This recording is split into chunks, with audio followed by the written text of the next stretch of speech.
آپ دیکھ رہے ہیں سٹی انڈیا نیوز چینل، حق کی آواز۔ ناظرین، آپ دیکھ رہے ہیں سٹی انڈیا نیوز، میں ہوں نوشین۔ ریاستی وقف بورڈ کے عاملہ کا ایک اجلاس صدر نشین وقف بورڈ محمد سلیم کی صدارت میں منعقد ہوا۔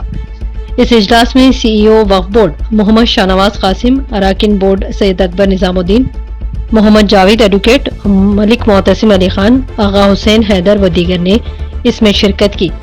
اس اجلاس میں کوکاپٹ اور درگاہ جان اللہ شاہ کی رحمۃ اللہ علیہ کے اراضی کی لیز کو منسوخ کرنے کا فیصلہ لیا گیا ہے۔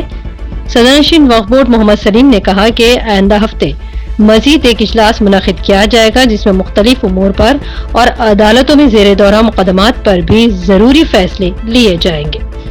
Bureau report, city India news, Hyderabad.